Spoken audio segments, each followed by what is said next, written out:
nínú àwọn tó ṣe dáadáa Lizzy Anjorin wà ń bẹ̀ I swear to God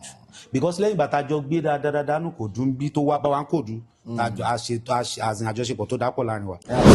yes ìgbà tó máa padà sí ọgbà kó tó di pé wá lọ sí Lẹ́kì ọgbà ló wà ń gbà yẹn ó padà wá Kòròdú láti wá ṣe lead role fún mi. ẹ mọ̀ra Lizzy Anjorin mọ̀ yín báyìí. àmọ̀ra tó jẹ́ pé nílé ẹ̀ ní Kòròdú ń bí mu nígbà torí kò kí n fẹ́ dá wà mo lè ó fọ́ nìkan bó ṣe wà tó bá fún ẹ lóúnjẹ tán ẹ̀mí bá ti jẹ tán màá ní mò ń lọ. ẹ máa lọ ilé ẹ ó máa sún jẹ. ẹ nà ó máa wá sọ́dọ̀ mi náà lódógún yán gbà yẹn so tẹ́mi bá ti wá ní ó bá ti fún mi lóúnjẹ tán mò ń lọlé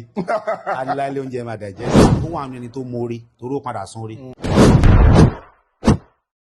ẹ káàbọ̀ sí orí ètò Unscripted with Jeff Owólẹ́wà mo ní àlejò kan lórí ètò he is one of our producers in the industry yes a lot of times tí àwọn producers yìí bá ń ṣe akitiyan àwọn actors la máa ń sábà rí but àwọn producers tán gbogbo iṣẹ́ pọ̀ àwọn aráalé lè máa mọ̀ wọ́n but lórí ètò lẹ́nìí ẹ jẹ́ kí n introduce Olasheu ẹ káàbọ̀ sí orí ètò ẹ kí àwọn aráalé. mo kí àwọn aráalé wa ojú tẹ fi ń wò wá ò ní fọ́ o àmín lágbára Ọlọ́run owó tẹ fi ń ra dátà tẹ fi ń wo everything tẹ fi ń wo bó ṣe ń lọ Ọlọ́run a máa fọ̀pọ̀ rọ́pò. Àmín. So orúkọ mi ni Prince Adesina Ibrahim. People call me Olasheu. I'm a movie maker. Now, Mr. Olasheu, the movie maker. Fíìmù yìí kan jáde láwọn táìmù kan. Fíìmù yẹn heavy gan. Kí ni táàtù fíìmù yẹn náà?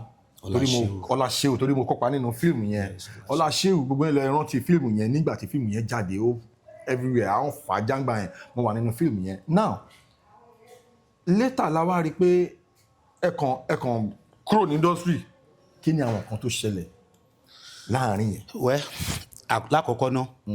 máa advise gbogbo àwọn tó ṣe ń join film industry lénìí lọ́kùnrin lóbìnrin tí wọ́n bá ṣe ń wọlé kí wọ́n máa ní irú mind tèmi nígbà tèmi ń bọ̀ wá. Irú mind wo nìyẹn? Mind tèmi ní ni pé tí bá wo any foreign film producer kì í jẹ́ director will never act. A director will never act, why actor will never direct. But ní Nàìjíríà wá ń sìn director ló máa kọrin síṣẹ́ òun ló máa produce òun náà ló tún máa act so àti dà pọ̀ so bá ṣe wá dà pọ̀ ní Nàìjíríà ní time yìí mo believe kó padà wá favour but time yẹn tèmi ṣe wọlé ni pé mo fẹ́ máa produce a film kò sí nǹkan tó kàn mí pa acting káwọn actor máa act lọ so nígbà yẹn mo máa ń nígbàgbọ́ pé tó bá dọjọ́ wájú àwọn tó bá jáde látọ̀dọ̀ mi wọn ò ní gbàgbé mi so then tí n bá ti rí bí actor ńlá kan bí 5 or 6 bákan káwọn ọ̀nà bí 4 kún pé at least àwọn star yẹn máa lè fa àwọn ọ̀nà yẹn sókè so then tó bá máa di pé èèyàn máa dàgbà dé stage kan àwa náà máa jèrè àwọn tá a bá produce but at the end of the day mo padà wá rí i pé ọ̀pọ̀lọpọ̀ kọjá wájú kámẹ́rà mi gan láti 2005 àwọn èèyàn kọjá gan láwọn lórúkọ but ọ̀pọ̀lọpọ̀ wọn ò mọ̀ àwọn kan padà wá realize pé àwọn tó ń wà behind camera tó ń jẹ́ páwọn ni producer ju everybody lọ bẹ́ẹ̀ni ojú marketer ló ju everybody lọ because producer bá produce kí làwọn yẹn fẹ́ act kí làwọn yẹn fẹ́ direct kí náà fẹ́ cover kí náà fẹ́ market so but Nigeria tàwa yìí producer yẹn ló ń jìyà jù actor ní opportunity méjì tí producer lẹ́yọ̀ kan. Bí opportunity wo. so torí ẹ̀ mo sọ pé tó bá ń bọ̀ wá o lọ máa kọ́kọ́ acting ni kó jẹ́ priority ẹ̀ before anything tó bá fẹ́ fi kún. ayé ọ̀fẹ́ l'actor ń gbé o. ayé ọ̀fẹ́ l'actor ń gbé. yes na actor ló máa lọ club àwọn máa ra ọtí fún ni actor dàbí ọlọ́pàá wọn ò lórí tán fẹ́ ṣe fún ẹ ju pé kán gbà lọ́wọ́ ẹ lọ yes na so tó bá bóyá anything tó bá fi ṣe lọ́jọ́ ayé wọn ọ̀fẹ́ ló ń bá dé wọ́n á gbowó lọ́wọ́ àwa tá jẹ́ producer lórí pé a pè wọ́n ṣiṣẹ́ and before kó tó di pé bóyá a fẹ́ ṣiṣẹ́ ní next mo fẹ́ ṣiṣẹ́ ní February báyìí iṣẹ́ tí fẹ́ ṣe ní February máa bẹ̀rẹ̀ sí ṣe payment ní mọ́ǹtì nínú ayé tí actors ń gbádùn wọn yes nínú ayé tó ń jẹ so wọ́n á ti gbowó ahead kó tó di pọ́n wá sí location tán bá dé location mi wọ́n á gba owó oúnjẹ tán bá dé location àwọn náà máa choose hotel tán máa sùn ṣé wá wo gbogbo àwọn tó gbọ́ nǹkan tá papọ̀ yìí inú fíìmù wa iná máa ti wá tún rí wọn ni fáǹsì máa ti rí wọn mo forúkọ bo star actress kan ó ti tóbi gan so wà ní àwọn tó ń ṣe cinema film lọ́wọ́lọ́wọ́ báyìí mo forúkọ bo láṣìírí ó wà nù ṣẹ́ 2006 nígbà tí my second film ní 2006 nígbà yẹn máa kan wá pè mí nígbà yẹn kò sáṣọ ìkọ̀ social media tí yẹ expose but ó pè nígbà yẹn kọ́ ni a máa ń fi nọ́mbà sórí fíìmù wa wá pè Mr. Adesina òun rí fíìmù yìí mo dẹ̀ láìkí ẹ̀ Atamátàsé ní táìtù ẹ̀ ní yẹ̀ yẹn kẹ́ẹ̀dẹ̀jọ́ mo nídìí àwọn méjì kan náà àwọn ọkọ̀ bèèrè lọ́wọ́ mi pé sí ìwọ mo ṣe kóun fẹ́ mọ̀ mí ó pè láti UK mo lé mi ò sí ń bẹ̀ o ó dùn létọ̀ padà wá pè mí padà pé wọ́n dẹ̀ nídìí gẹ́ ọ̀kan ó dárúkọ àwọn méjì kan gbé Kòòdú nígbà yẹn ìkan gbé Fọlágbòrò so mo padà pé èyí tó wà ń Kòròdú kó wá a jọ sọ̀rọ̀ mo fún nọ́mbà mo pè ti Fọlágbòrò but Fọlágbòrò yẹn fíìmù yẹn ti ń jáde so later máa yẹn ò pè mí mọ́ láfter èyí ẹ̀ tó máa padà di pé fíìmù mi tó jáde tó tún pè mí lọ́sẹ̀ wá ń sọ fún mi pé ṣé mo mọ̀ pé lady yẹn ó bìlì kó ti máa ń travel tẹ́lẹ̀ ni pé first UK tó máa wá yìí o òun lòún gbé lọ́nu iṣẹ́ mi dẹ̀ ló ti rí èmi ò dẹ̀ tí ì dé UK kankan rí ó rà ní Ghana rí láyé mi so opportunity ńlá tó wà fún àwọn actors nìyẹn èrè yẹn àjẹwúlẹ̀ kẹ́ni but àwọn actor kan wà tó yẹ pọ́n more o bóyá kí n sọ pé ó yẹ kí n fi Sọjọ́ Wọn Bánkẹ́ kí n fi ṣe sample before kó tó di pé mo bẹ̀rẹ̀ sí produce mo ti mọ̀ wọ́n ẹ̀gbọ́n tó ṣú ọ̀ dáadáa ni first production àjọ wọn àbẹ̀ ni second àjọ wọn àbẹ̀ ni so but lẹ́yìn ìgbà tí wọn ò gbúròó pé kí n produce mọ́ láwọn táìmù kan wọ́n láti wọ́n béèrè pé kí ló ń ṣẹlẹ̀ so ẹ máa rí i pé irú wọn mọ̀ pé àwọn tó ń produce àkọ́ṣẹ́ náà ń ṣe fún actor ṣe so irú Austin Manuel so lẹ́yìn ìgbà tá a pàdé recent wọ́n àwọn wá mi ò ń béèrè mi kíníkan so ok Olasheu kí ló wà nílẹ̀ mo fẹ́ ṣiṣẹ́ kan bábábá alágbára Ọlọ́run àjọ máa ṣe ni fọkànbalẹ̀ mo tún fẹ́ máa lọ́jọ́ ni tó bá jẹ́ tówó tó bá jẹ́ anything fọkànbalẹ̀ òun náà ti gba wájú kámẹ́rà mi kọjá producer ńlá ni o director ńlá ni o but yes but nígbà tí mi ò há ti èmi yìí ju everybody lọ lójú ara mi torí bí òun há ti wájú èèyàn kankan mi ò wá ti wájú èmi lèmi ṣoore fún ò tí ṣoore kankan fún mi èmi ò tí ì ra actor kankan tó ṣoore fún mi mi ìdẹ̀ lè mọ iye actors tó ti gbà wá òun sọ̀rọ̀ 40. now ẹ jẹ́ kí n chip in kankan ní point tẹ gbélé yẹn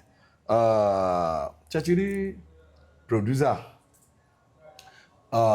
akọ́ṣẹ́ ló ń ṣe lóòótọ́ àmọ́ géèmù ti change at industry ti dé level tó jẹ́ pé àwọn tó jẹ́ producer tó mọ nǹkan tó ń ṣe wọ́n ti ń jẹ tọ̀ìtọ̀ì èrè iṣẹ́ ọwọ́ wọn. Yes màá sọ in the sense pé tí producer tó bá mọ nǹkan tó ń ṣe tó bá ti ṣe iṣẹ́ àwọn èrè tí actor mi ò lè jẹ producer tó bá mọ nǹkan tó ń ṣe ó máa jẹ but that does not dispute the fact that tẹ sọ wípé producer akọ iṣẹ́ ni producer ń ṣe actor ló ń jẹ gbogbo gbádùn bẹ́ẹ̀ torí pé actor ló máa ń rí but tí producer ò bá produce báwo l'actor ṣe fẹ́ popular débi wípé wọ́n máa rí that goes without saying ẹ jẹ́ kí a máa pọ́n àwọn producers wà lé ẹ jẹ́ ká máa yìn wọ́n ìkan lára àwọn Nollywood superstars wa kan sọ̀rọ̀ kan ẹ̀gbọ́n yìí Fẹ́mi Branch wọ́n sọ pé wọ́n lu àwọn producers ní ọgọ ẹnu wọ́n encourage àwọn producers pé kí àwọn actors kí wọ́n máa appreciate àwọn producers torí akọ iṣẹ́ ló ń ṣe kò easy kíyàn tó kówó jọ kán tó pè ẹ́ as an actor bíi 20 wà tó máa ṣe the same role tó ń ṣe so tó fi lè pè ẹ́ pé kó wá ṣe iṣẹ́ ó pè ẹ́ kó wá jẹun ni káwọn actors máa ríra wọn bíi alpha and omega kọ́ máa ríra wọn bíi tó bá ti wá dóko wọn bẹ actor mi tó bá ti wà ń bẹ̀ á bẹ̀rẹ̀ sí ni máa ní producer lára ó ti gbàgbé pé akitiyan producer yẹn ló jẹ́ kóun popular ó ti wá rí rẹ̀ bí ìgbà tó pé èmi ló fẹ́ rí mi ìran producer mi iṣẹ́ ẹlòmíà gba 500,000 1 million a day per day ló ń charge nsìn tó bá ti wá gbowó a day ló ní fún wọn o ó lè máa bọ̀ ní 430 lọ́wọ́ èmi lè máa bọ̀ ní 3 ó dẹ̀ ní per day tó bá ti wá di alẹ́ tó bá ti wá di 8:30 á bẹ̀rẹ̀ sí ni máa kanra wọ́n fẹ́ lọ sùn ìbò àkáǹtì wo ni kọ́kọ́ gbogbo owó tó ti gbà sí so gbogbo àwọn kinní yìí ni èmi máa ń sọ a lot of times lórí ètò pé ẹ jẹ́ ká máa ṣe níwọ̀ntúnwọ̀nsì ẹ jẹ́ ká máa let us put ourselves in the producer's shoes ká lè máa mọ pains tí àwọn náà feel kí lẹ́yìn fẹ́ sọ lórí ọ̀rọ̀ yìí gbogbo iṣẹ́ tí ò bá ti lórí tí ò nídìí actors ló cause ọ̀pọ̀lọpọ̀ ọ̀tọ̀ ní story tá máa kọ gbà tí actors bá dé tán bẹ̀rẹ̀ sí ní wá lára actors ta fún ní 3 days tó padà wá dé ní second day tó wá lóhùn ní ju èní ọ̀la fún wa lọ báwo la ṣe fẹ́ meet up nígbà yẹn la máa gé story gbogbo mùdùmùdù nù story yẹn nígbà tí yàn ní 40 scene tó lóun fẹ́ lọ láàrin ọjọ́ méjì definitely a máa sọ di 20 scene iṣẹ́ ò wá ní padà lórí kò ní nídìí so ipa aburú tí àwọn actors yẹn ṣe ó pọ̀ wọ́n ti gbọ́ pọ̀lọpọ̀ producer ṣubú ẹ máa rí pé àwọn tẹ́ ń sọ pé àwọn tó mọ tó ń ṣe nu producer ń sìn ẹ jẹ́ kí n dárúkọ àwọn yẹn làwọn producer tó jẹ́ actors àwọn producers tó jẹ́ actors tó jẹ́ pé tó bá wábi iṣẹ́ ara wọn ń fi yẹn họ́nà ara wọn pé star ni wọ èmi náà máa ní ìdẹ́ lọ́la so máa farabalẹ̀ tó bá dókú ẹ̀ but ìwọ producer tó mọ̀ pé àwọn ò nídìí olè àti fáwọn kò sí nǹkan lẹ́yìn kò sọ́nà kò sí nǹkan tó fẹ́ gé ńlá rẹ̀ wọ́n ready láti ṣe bó ṣe wù wọ́n ṣe bí ọba tán bá dé location so fún díẹ̀ yìí ó bẹ́tà tí àwọn èèyàn anybody tó bá ní èmpó fẹ́ join industry industry tó dáa ní film industry even mi ò fẹ́ rí iṣẹ́ tó lálùbáríkà tó or I swear to God Almighty. bí tẹ love ẹ̀ tẹ ní passion fún dé. tí mo tún rí yàtọ̀ fún pé mo love ẹ̀ pé as in tí mo ń gbé ok èèyàn lòun kọrin entertainment lórin náà náà tó dẹ̀ fà tó fẹ̀ gan wọ́n tún padà láwọn fẹ́ act náà ni. bẹ́ẹ̀ni ibi tálùbáríkà yẹn pọ̀ dé so in tó wá wà bẹ́ẹ̀ ni pé bálùbáríkà yẹn ṣe pọ̀ tó tíyàn bá fẹ́ wọ ọbẹ̀ kó tó di pé o máa choose ìwọ tó bá fẹ́ jẹ́ camera operator ìwọ tó fẹ́ jẹ́ director before then kọ́kọ́ lọ fi acting kún. Yes. ẹ ṣáà wà lórí pé a jọ lọ pẹ̀lú star tress kan lọ sí Ìkẹjà ní ọ̀dọ̀ àwọn lames ló tẹ̀ wọ́n ní àwọn training and forwarding agent àjọjọ́ pẹ̀lú ọ̀rẹ́ mi kan director actress ta tẹ̀lé lọ. tó tẹ̀lé yín lọ. àwa tẹ̀lé lọ rẹ́bẹ̀ olóní connection ṣé producer mélòó ló ní connection producer tó ní connection ni producer tó já sí pé ó ń act. oh yeah tóun náà lójú. ok èmi àtẹ̀yàn kan jọ ń drag lórí phone pé Shina Rambo ọ̀dọ̀ Adékọ́lá ló ní ọ̀dọ̀ Adékọ́lá ṣe máa ní Shina Rambo ṣé Shina Rambo kọ́ wọ́n ní bọ́dà brand ló ní Shina Rambo bóyá ìmúfo olóṣè oko àbí kankan wọ́n ní ọ̀dọ̀ Adékọ́lá ní àwọn ọmọ ẹ̀dẹ̀ ń bá mi drive ní iṣẹ́ tèmi tí mo mọ ẹni tó ní àwọn iṣẹ́ so for that reason ẹni tó yẹ kán gbé ọ̀nà fún wà ní kọ́nà kò gbé fún ẹni tó play lead ni producer lójú àwọn audience tó ń wo film so ẹ wo bó lè re producer wà láàrin yẹn at the end of the day àwọn olóhùn yẹn bá dé àtúnṣe wà mẹ́jọ yẹn àtàwẹ̀ wà bí ti pẹ́ bí i 99 ní Kẹjà àwọn báyìí bá ní who are these guys ẹni tá tẹ̀lé wá ní they are my boys ẹni tẹ́ pé ní Kòròdú ń bí ajọ́ ń wà tẹ́ pé ó wá bá wa pé káwa producer gbà yẹn pé tó bá lọ jẹ́ actor tó ò tí ì gbérí tó bá dé Kòròdú tá a bá pé bú ẹ ó máa loud bẹ́ẹ̀ so nígbà yẹn ó ní they are my boys bàbá rẹ̀ lọ jókòó sí àṣà ní àwọn dírẹ́fà la lọ jókòó sí àwọn wo òun lọ́ọ̀kan tó ṣe yọ̀tọ̀ mi láàrin àwọn olówó yẹn so àtìgbà ni ó yẹ kí kémi kan ti sense pé ó yẹ kí n cross yìí o kémi náà fi acting kún. ṣe ti wá cross ní sí. mo dé bí ṣe dé yìí mo dé fún mi pẹ̀lú acting mo kó acting wá seriously ọlọ́ bó ṣe jẹ́ nìyẹn because actor ti kó gbére so nínú àwọn tó ṣe dáadáa because mo sọ pọ̀pọ̀lọpọ̀ actors tó ti dèèyàn ńlá lẹ́ni àtàtúrẹ̀ náà gbáwájú mi kọjá nínú àwọn tó ṣe dáadáa Lizzy Anjorin wà ń bẹ̀ o I swear to God because lẹ́yìn bàtà jọ gbé dáadáa nù kò dùn bí tó wá bá wa ń kò dùn àjọṣepọ̀ tó dápọ̀ láàrin wa. àti Lizzy Anjorin. Yes gbà tó máa padà sí ọgbà kó tó di pé wá lọ sí Lẹ́kì ọgbà ló wà ń gbà yẹn ó padà wá Kòròdú láti wá ṣe lead role fún mi. ẹ mọ̀ra Lizzy Anjorin mọ̀ yín báyìí. àmọ̀ra tó jẹ́ pé nílé ẹ̀ ní Kòròdú ń bí mu nígbà torí kò kí n fẹ́ dá wà mo lè ó fọ́ nìkan bó ṣe wà tó bá fún ẹ lóúnjẹ tán ẹbí bá ti jẹ tán màá ní mò ń lọ. ẹ máa lọ ilé ẹ ó máa sún jẹ. ẹ nà ó máa wá sọ́dọ̀ mi náà lódógún yán gbà yẹn so tẹ́mi bá ti wá ní ó bá ti fún mi lóúnjẹ tán mò ń lọlé aniláìlé oúnjẹ máa digest wàláì. ibi ìlú máa ti rojọ́ tó jẹ́ máa fi digest. ó dẹ̀ lọ ra àwọn tọ́ ìgò ìwèrè kan wá ní lọ́dọ̀ gbà yẹn àwọn máa fi threat mi káàkiri inú city room ẹ̀ nígbà yẹn so lẹ́yìn ìgbà tó wá padà sí ìgboro ó wá padà wá àwọn èèyàn ti ń sọ pé Lizzy ti tóbi kíní kan nígbà yẹn pé kò ní wá àwọn tó ń bìfù ẹ̀ ń gbà yẹn lọ́dọ̀ mi pé àwọn tó torí gbà yẹn mo gbé láwọn kan lórí aláwọn gẹ̀ẹ́sì wọn á bí báyìí gbà bó ń ṣe dé mo fún ní full support àwọn yẹn ló wà padà sọ pé kò ní wá gbà tó máa padà dé ìrọ̀lẹ́ ọjọ́ yẹn ó pẹ́ kó tó dé tó máa dé ẹ pè é fún iṣẹ́ ó wá play lead so gbà tó máa dé kì í má bínú èló làwọn irinṣẹ́ tó ń delay ó sanwó irinṣẹ́ ọjọ́ yẹn ó sanwó àwọn crew mi ó ṣe wá dá mi padà sí this league láti lọ ra ọgbọ́n tí n bá fẹ́ lóúnjẹ so tó bá ń sọ̀rọ̀ pé nínú àwọn àwọn tó gbàwájú kámẹ́rà mi kọjá ó wà nínú ẹni tó mórí torí ó padà sún rí. ọ̀pọ̀lọpọ̀ èèyàn lèèyàn máa support bẹ́ẹ̀ yẹn tí ọ̀hún tẹ̀ ní ṣe bẹ́ẹ̀ pé àwọn rí yàn. ẹ wo Tustin Emmanuel sìn kò ṣe pé bí a mo support ẹ̀ ju pé mo lò ó lọ òun gbọ́dẹ̀ tó lo rẹ̀ tó ń ṣiṣẹ́ back to back. bẹ́ẹ̀ni kí la fi mọ́ra ó ṣe ọmọge Facebook èmi sọmọ Facebook bí ṣe wá ṣọmọ Facebook yẹn censor board ò lẹ̀ òun approve méjì wọn lẹ́nìkan gbọ́dọ̀ step down fẹ́nìkan kẹ́nìkan change title. ẹ̀ ńgbà tá a dé kó yìí ní censor board àwa òpè la lè ṣe marketer méjì one drag Nureto àti Legend Picture Legend ló máa market tèmi kí la lè ṣe abádé bá wa ní òkè àwọn Austin ti wá censor before tèmi so àwọn kí n wọ́ alternative title àwọn náà padà wá fún mi ní ọmọ yahoo ọmọ yahoo ni mo wá padà produce ní náà change the title film yẹn sí gbàtọ́ wọn change ẹ̀ sí èmi àtọ́ sí òfin sọ̀rọ̀ tẹ́lẹ̀ àwọn pàdé ní another location lágríkì ní Rand Hotel.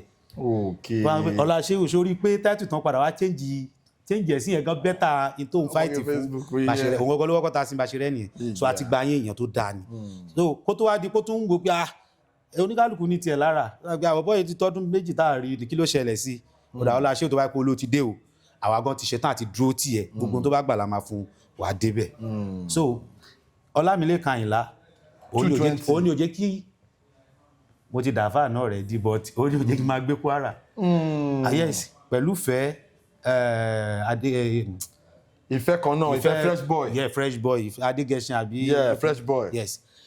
bó o ṣí náà máa bọ̀ kí ló ń ṣe ń Kwara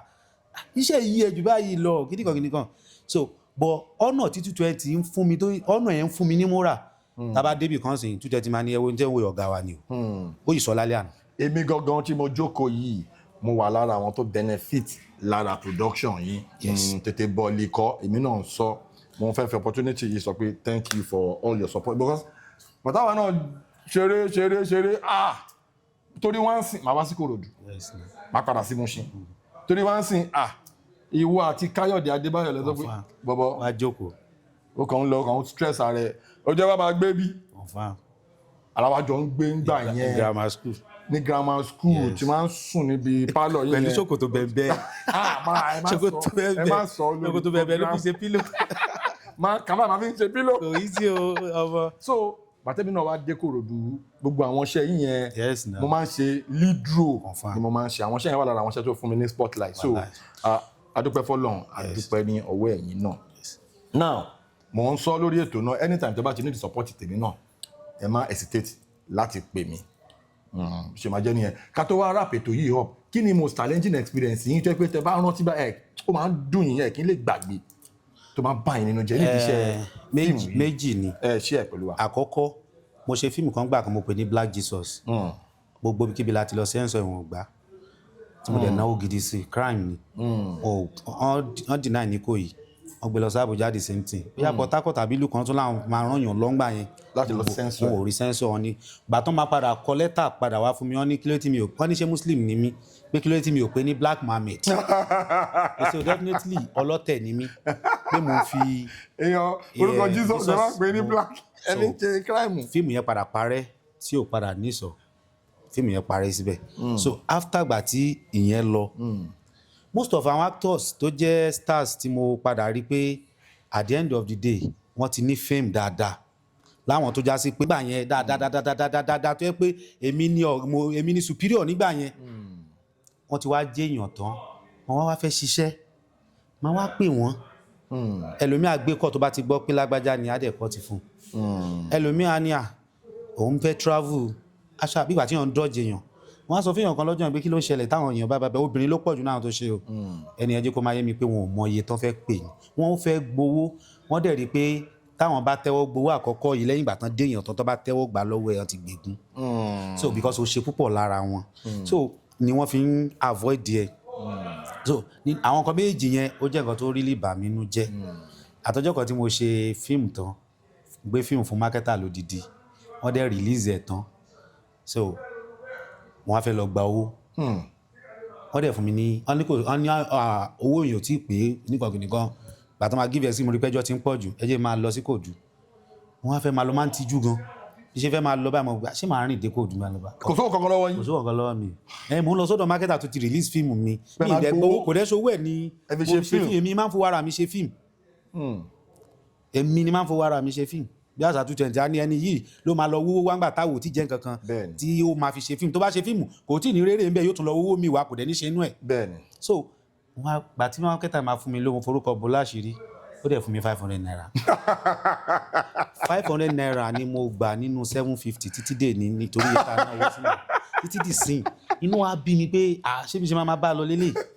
àlì mo ti over 30 gbà yẹn mo lọ 40 kò wá ní síyàwó kò ní sí nǹkan kan ó dà pé iṣẹ́ yìí ò ń ṣiṣẹ́ gidi mo wá padà lọ sí ìsọpákó lọ́dọ̀ àwọn ẹ̀gbọ́n mi wá lọ ń ta pákó tí n bá ti wá sùn máa bára mi láàrin màmá àti wàláì lójú oorun torí ọkàn yín mo wá sọ fún mọ́mí in industry ló wà mo ti hate industry ńgbà yẹn but mo wá pe mọ́mí kí ló ṣẹlẹ̀ mọ́mí iṣẹ́ rẹ nìyẹn ó ń pè ẹ́ ní more than 2 years bẹ́ẹ̀ ló ń ṣẹlẹ̀ bẹ́ẹ̀ tó bá jẹ́ bẹ́ẹ̀ a jẹ́ pé mo ní láti padà no matter how so instead mo fi fluctuate tẹ́lẹ̀ yẹn màá wá kó pé ṣebí àtì ni mi ò fi kún gbà yẹn tó fẹ́ yíwọ́ so màá fi kún sí so bó ṣe rí nìyẹn. that's good now ọ̀rọ̀ tẹ́ sọ ń sìn pé oko ẹrú àwọn mákẹ́tà tọ́lọ́run ti yọ wá ń sìn ọlọ́run máa dá wa padà sí ibẹ̀ mọ́ torí ojú àwọn èèyàn rí ọ̀pọ̀lọpọ̀ producer mo wà lára wọn tó ṣe fíìmù tó gbé fún mákẹ́tà àtomi àtẹ̀jẹ́ tí àárín kankan tó jẹ́ pé ẹlòmíì dẹ́wọ̀n lórí pé executive producer kówó fún kó ṣe fíìmù ó lọ gbé fíìmù ó gbé fún mákẹ́tà máa kọ executive producer sí fíìmù tí kò mọ bí. àgbè fún rẹ̀ ọgbẹ title yẹn fún rẹ̀. àgbè fún rẹ̀ so òun ló ní fíìmù yẹn nìyẹn copyright ownership òun ló ní fíìmù tí kò mọ bí wọ́n ṣe pe camera tí kò mọ bọ́n ṣe pe artist tí kò mọ bọ́n ṣe shoot tí kò mọ bọ́n ṣe edit òun kàn gbá ni kò tún wá ní fún wọn tún ní fún producer lówó kọ̀ọ̀kan producer mi ti dẹ́wọ̀n tán. báwo ló fẹ́ settle executive producer. executive producer ń gbé producer lọ ẹ̀wọ̀n nìyẹn lọ ẹ̀wọ̀n àìmọye àwọn tó ti lọ sẹ́wọ̀n so ẹlòmíì ti ṣorí ibú látàrẹ àti kúrò lóko ẹrú yẹn alihamudulilayi now ṣé fíìmù tí ẹ fẹ́ oníkan tẹ́ ń package lọ́wọ́ báyìí ṣé ti yà. mi ò tí yà òun ni mò ń sọ posting sọ pé lágbára Ọlọ́run o a máa dúró tiẹ̀ tí wàá fi yà. ẹ update èmi náà ẹ jẹ́ kí èmi náà mọ̀ time ẹ jẹ́ kí èmi náà mọ̀ bá ṣe máa ṣe èmi náà máa wá support bí a ṣe máa ṣe now tẹ́ bá ti wá ṣe tán ṣé ẹ ní YouTube tẹ́ fẹ́ gbé lọ ni torí ayé ti darí online. mo ti build kan. ok kí ni YouTube channel yìí ẹ sọ fún àwọn aráalé kan lọ subscribe. aráalé ẹ jọ̀ọ́ èmi ọmọ yín náà ni Olasheu tí láti ìsìnlẹ̀ máa bá mi subscribe síbẹ̀ Pafa Studio ni Pafa Pafa Studio Pafa Studio ní YouTube ní YouTube mo ṣe ń build ẹ̀ ni so actor Olasheu ni mò ń lò ní page mi ní Facebook ok TikTok ńkọ́ mi ò ní. ẹ máa ṣe TikTok náà tẹ́ bá ti ṣí ẹ sọ fáwa àwa náà a máa bá yín fà á já láti ibẹ̀ lọ bá ṣe máa ṣe lórí ètò ní ẹ kí àwọn aráalé. kí tó wá máa lọ iṣẹ́ tí mo ní lọ́wọ́ báyìí mo fẹ́ ṣe premiere ní December 28 so ẹ̀yin náà máa wà ń bẹ̀ December 28 ní Kòròdú bí ni o so I invite everybody àǹkárá rẹ̀ ti jáde so tẹ́ bá ti ṣe tán láti wá àǹkárá wà ńlẹ̀ fún yín láti rà so ọ̀pọ̀lọpọ̀ àwọn òṣèré tí tó ń dúró tì mí lọ́wọ́lọ́wọ́ àtàwọn tí wọ́n ti tó máa gbé tó ibà báyìí wọ́n ṣe tán láti wà níbẹ̀ lọ́jọ́ yẹn so ẹ máa pàdé ọ̀pọ̀lọpọ̀ èèyàn ní on the 28th of December. iṣẹ́ tẹ̀ ń plan yìí ṣé because Lizzy Anjorin ti di influencer ńlá ṣé máa padà pé Lizzy Anjorin náà kí ni plan yìí. no èmi àkọ́kọ́ mo jẹ́ èèyàn kan tó já sí pé ṣé èmi àti wọn bá jọ wà for long tábà ti ra mọ́ mi ò mò ń ṣàyè tèmi lọ náà ni ọmọ kọjọ́ tọ́lọ̀ bá ní ká pàdé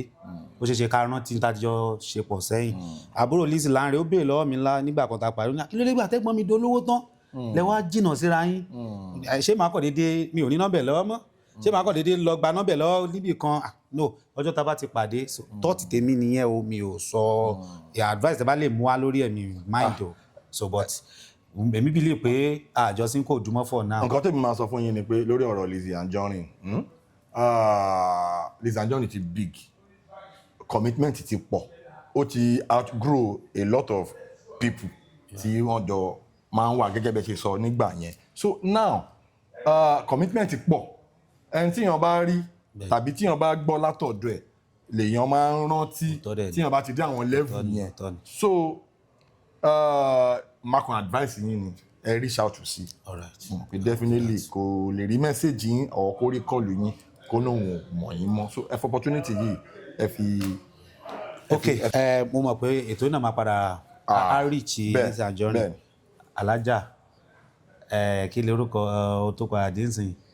Alájà Lizzy Anjorin. Alájà Lizzy Anjorin, Aishat. So mo ń fàsìkò yìí rántí mo dẹ̀ fi ń anytime anywhere tó bá ti ń gbọ́ mi báyìí so èmi náà gbìyànjú àti contact so Ọlọ́run á ṣe ní nírọ̀rùn láti ríra wa nírọ̀rùn lágbára Ọlọ́run so àtàwọn tó rántí mi nínú àwọn actors tí a jọ wà rí àtàwọn tí ò rántí Ọlọ́run á máa bùkún everybody because ẹni tí ò rántí lè ní a lè sọ bóyá òní padà ṣe tó pọ̀ lọ́jọ́ iwájú so kò sí tọ́lọ́run ò lè ṣe. tẹ́yìn bá ṣáà ti wá sí location yín ẹ ti mọ nǹkan tẹ́bi máa ń láì máa ń jẹun ẹ̀ ṣáà mọ̀. oúnjẹ iná ẹ̀ ní tí bá ti wá tọ́rọ̀ oúnjẹ yẹn bá ti ní kò sí wàhálà. ẹ̀yin ará ilé as we come to the end of the show ká tó wrap it up okay ẹ ti sọ YouTube yín fún wọn Pafa Studio lórí YouTube TikTok yín ẹ ti sọ yẹn ẹ ti sọ Facebook yín fún wọn ẹ ṣé gan ẹ̀yin ti wà nílé ẹ kí àwọn ará ilé ẹ kí àwọn fans yín kí. okay mo ń fi àsìkò yìí kí ẹ̀yin èèyàn wa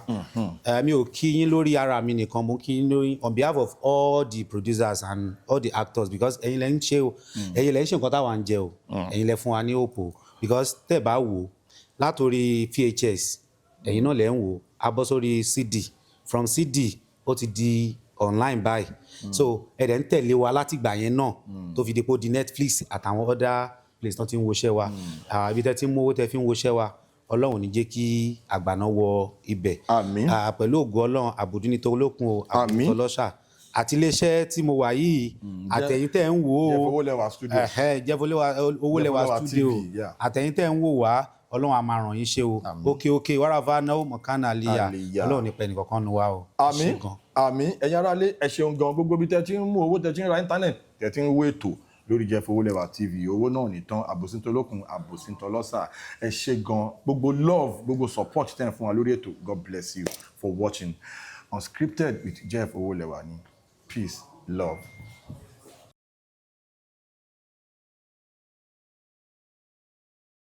Please subscribe to my YouTube channel and press the notification button.